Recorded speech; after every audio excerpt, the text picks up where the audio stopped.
السلام عليكم ورحمة الله، أهلا ومرحبا بكم من جديد على قناتكم مع الشيف مريم في فيديو جديد إن شاء الله. وغادي نشوفوا طريقة ديال تحضير كاطو ساهل ديال عيد الميلاد.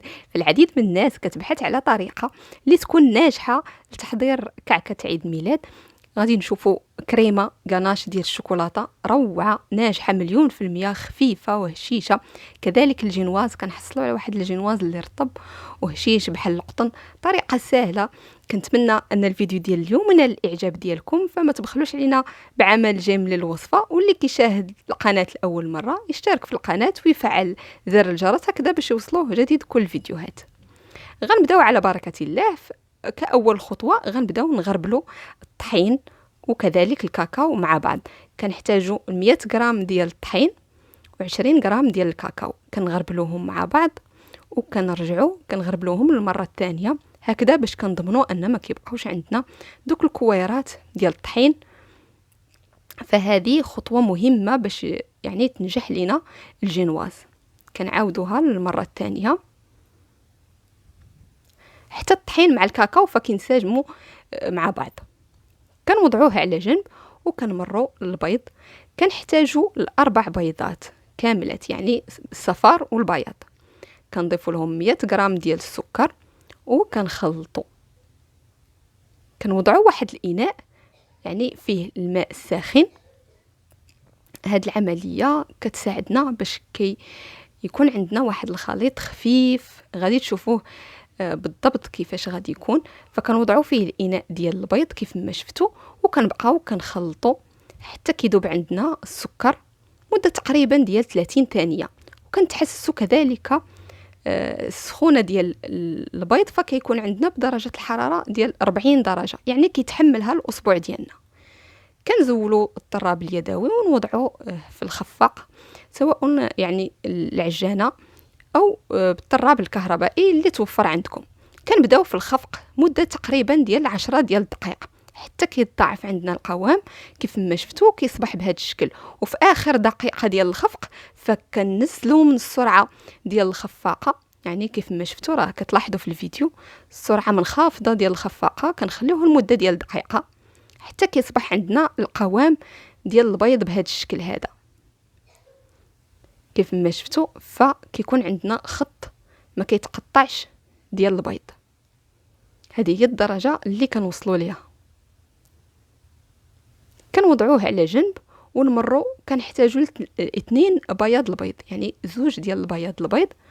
كنخفقوهم كذلك بالطراب الكهربائي حتى كيتضاعف يعني الحجم ديالهم وكيصبح عندنا القوام ثلجي. ومن بعد كنبداو كنضيفوا في السكر على دفعات، اننا بغينا يعني كنحتاجوا لواحد المغانغ في الاخير.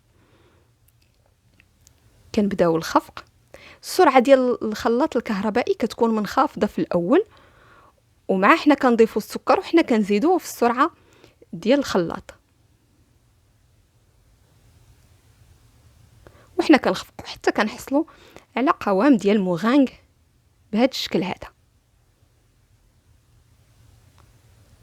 ومن بعد كندوزو للمرحله ديال الخلط.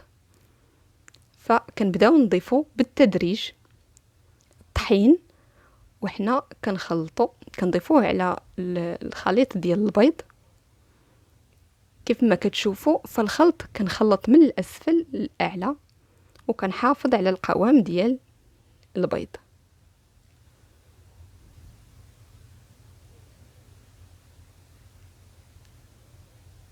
كيف ما شفتوا بالتدريج كنضيف الطحين حتى كنكمل كل الكميه اللي عندنا.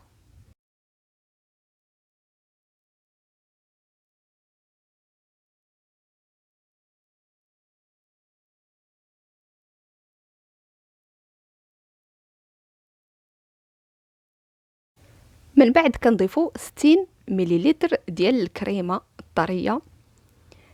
كنضيفوها بهذا الشكل وكنخلطوا كذلك الخلط من الاسفل للاعلى. فالكريمه كتعطينا واحد الخفه يعني غير معقوله للجينواز، واحد اللذه كذلك رائعه. وفي الاخير غادي نضيفوا بياض البيض اللي طلعناه على شكل مغانغ. غادي نضيفوه بالتدريج كذلك وحنا كنخلطوا.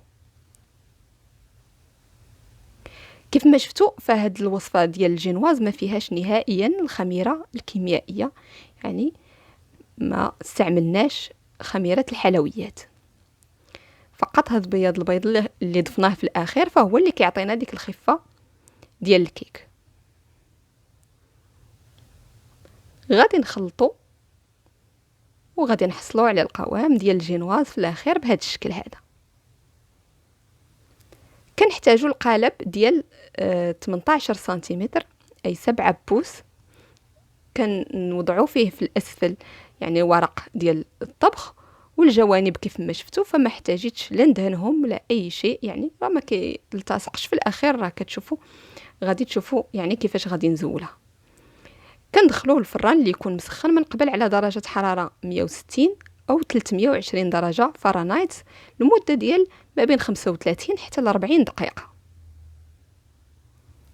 من بعد ما كيوجد فكنخرجوه ونوضعوه على شباك ونخليوه حتى كيدفى، ومن بعد كنزولوه بالسكين، يعني كنحاولوا دوك الجوانب نزولوهم بالسكين ونزولوه من القالب ونوضعوه على الشباك كيف ما شفتوا حتى كيبرد.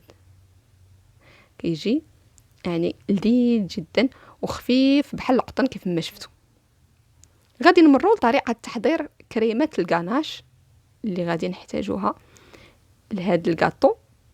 كنحتاجوا 200 غرام ديال الشوكولاته اللي تكون مقطعه بهذا الشكل، كنضيفوا لها 100 غرام او 100 مليلتر من الكريمه اللي تكون سخونه، وملعقه صغيره ديال الزبده. كنخلطوا كل هاد المكونات بهذا الشكل، كيذوب عندنا الشوكولاط وكنبداو كنخلطوا حتى كنحصلوا على غاناش ديال الشوكولاط. كنوضعوا الغاناش على جنب كيبرد لمده ديال 10 ديال الدقائق فقط بدرجه حراره الغرفه، ولا كنا مستعجلين عليه فكندخلوه دقيقتين فقط للثلاجه، وكنرجعوا باش كنخفقوا الكريمه. كنضيفوا 400 غرام، كنحتاجوا ل 400 غرام ديال الكريمه، وكنضيفوا عليها معلقه صغيره او متوسطه ديال السكر الناعم، وكنبداو في الخفق. سرعه الخفاق كتكون متوسطه حتى كيصبح عندنا بهذا الشكل، يعني ما كتوصلش للدرجه ديال الكريمه، فقط كتكون عندنا بهذا الشكل هذا. كنمروا كنجيبوا الغاناش اللي حضرناه ديال الشوكولات كيف ما شفتوا، كنبداو كنضيفوا عليه واحد الكميه قليله من الكريمه اللي خفقناها، كنخلطوها مع الغاناش بهذا الشكل كيف ما كتشوفوا مزيان، يعني كيف ما هو موضح في الفيديو. فحاولت انني ما نقطعش باش تشوفوا المراحل كلها بشكل يعني مضبوط. ومن بعد كناخذوا الغاناش ديال الشوكولات وكنضيفوه على الكريمه، وكنخفقوا بالخفاق الكهربائي. السرعه ديال الخفاق كتكون متوسطه الى عاليه الدرجه. كنخفقوا تقريبا يعني دقيقه لدقيقتين حتى كيصبح عندنا الكثافه ديال الكريمه ديال الغاناش بهذا الشكل هذا. صدقوني رائعه جدا، راه بسرعه كتوجد وكتكون خفيفه ولذيذه. كنحصلوا عليها بهذا الشكل هذا، وكنمروا كنقطعوا الكيك، كنقطعوه القطع يعني تقريبا سنتيمتر، في كل قطعه 1 سنتيمتر. وكندوزو باش كنديروا المونتاج ديال الكيك النهائي. فكنسقيوه بالقليل من السيرو اللي كنحضروه 50 غرام ديال الماء و30 غرام ديال السكر، والقليل من القهوه سريعه الذوبان او القهوه معصره على حساب يعني الذوق. وكنبداو كنوضعوا الكريمه وكنسرحوها بهذا الشكل، فكتكون طبقه ديال الكريمه رقيقه، يعني ما كنكثروش بزاف، وكنستمروا حتى كنكملوا كل الطبقات اللي عندنا كيف ما غتشوفوا يعني في الفيديو.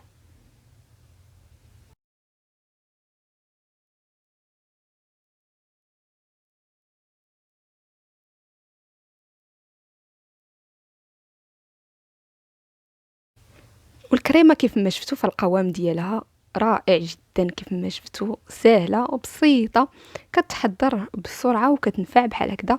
هذا الشكل ديال الكاطو ديال الشوكولاته كيجي ساهل وبسيط.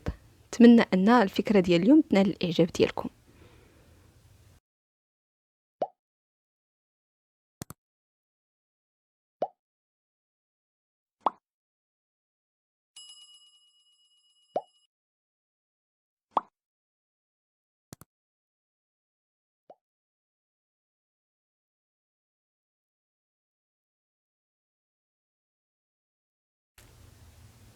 من بعد في الاخير فكنوضعوا واحد الطبقه مهمه من الكريمه وكنمشيوها على كل الكاطو. كنغطو بشكل جيد الجوانب، كنحصلوا عليه بهذا الشكل وندخلوه للثلاجه واحد ساعتين تقريبا حتى ل3 ديال السوايع حتى كيبرد عندنا يعني بشكل جيد. ومن بعد كنرجعوه باش كنقطعوه. كيف ما شفتوا فانا قطعته ل6 ديال القطع اللي تكون متساويه او على حساب الرغبه. ومن بعد كنزينوه بالشوكولاته اللي كتكون بحال هكذا. اما كنحضروها في المطبخ، يعني كناخذوا قطع ديال الشوكولاته وكنجروهم يعني بالسكين بهذا الشكل، او ممكن اننا كنشريوهم جاهزين. كنزينوه من الفوق وكذلك من الجوانب. كنعتمدوا على سباتيل كيف ما شفتوا، طريقه بسيطه وسهله. ونزينو يعني بالشكل اللي كتفضلوا. كنتمنى ان الفكره ديال اليوم تكون نالت اعجابكم وعجبكم الكاطو وعجبتكم الطريقه ديال الجينواز وكذلك ديال الكريمه. فما تبخلوش علينا بعمل جيم للوصفه، وشاركوا الوصفه مع الاصدقاء والاحباب، واشتركوا في القناه، فعلوا زر الجرس هكذا باش يوصلكم جديد كل الفيديوهات. شكرا للمتابعه، الى فيديو قادم ان شاء الله، الى اللقاء.